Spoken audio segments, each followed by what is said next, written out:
স্টেশনের লড়াইতে আপনারা নেতৃত্ব দিচ্ছেন, আপনাদেরকে সংগ্রামী অভিনন্দন। এই লড়াই আমাদের চালিয়ে যেতে হবে।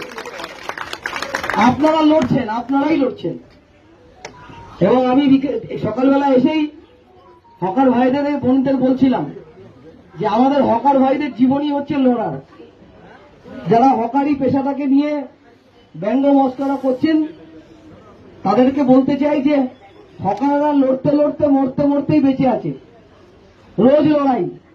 যেদিন হকারি শুরু করেছিল লড়াই শুরু হয়েছিল, আর প্রতিদিন তারা লড়াই করে, প্রতিদিন তাদের লড়াই।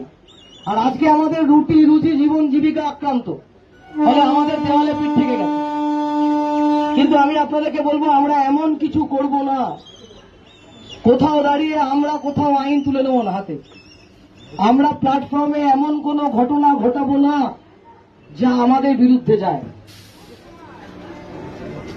আমরা যারা রেল হকারদের নিয়ে সংগঠন করি, এটা দলমত নির্বিশেষে সবার লড়াই। দেখেছেন জাতীয় পতাকা রয়েছে, সব ঝান্ডা রয়েছে এখানে। এটা আমাদের বাঁচার লড়াই, আর এই লড়াই আমরা একসাথে লড়ব, আলাদা আলাদা করে লড়াই হবে না, সবাই মিলে লড়ব। এবং আমরা ডিআরএম এর কাছে গেছি, আমরা সরকারকে চিঠি লিখবো, আমরা রেলমন্ত্রীকে চিঠি লিখবো, রেল দপ্তরকে চিঠি লিখছি, সমস্ত জায়গায় যাচ্ছি। এবং আমাদের পরিষ্কার কথা হচ্ছে যে পুনর্বাসন ছাড়া কোথাও উচ্ছেদ হবে না, এবং যা হবে আলোচনা করে হবে। এইটা হচ্ছে আমাদের কথা। আর 50 বছর ধরে, দীর্ঘ 50 বছর ধরে, 1970 সালে Sealdah main line hawker union তৈরি হয়েছিল। সেই সময় থেকে 70 সাল থেকে আমাদের লড়াই হচ্ছে হকারদের বৈধ করো, লাইসেন্স দাও। 70 সাল থেকে আমরা কখনো বলিনি আমরা বিনা পয়সায় ব্যবসা করব। আমরা ডিআরএম কে বলেছি যে আমাদেরকে লাইসেন্স দাও, আমরা ব্যবসা করব। সাইকেল গ্যারেজের লাইসেন্স দাও, ফুডের লাইসেন্স দাও, আমরা ব্যবসা করব। এর আগে দুর্গাপুরের ডিআরএম মেনে নিয়েছিলেন যে সকালবেলা রেল হকারদের কুপন দেওয়া হবে, রাতের বেলা সেই কুপন নিয়ে নেওয়া হবে।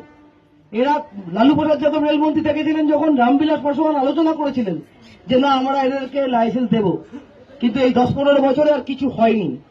আমরা এই লড়াইটা, আমি এই জন্য আপনাদের সকলকে বলছি, এই লড়াইটা আমরা এগিয়ে নিয়ে যেতে চাই। একদিন দোকান বাঁচানোর লড়াই এটা নয়।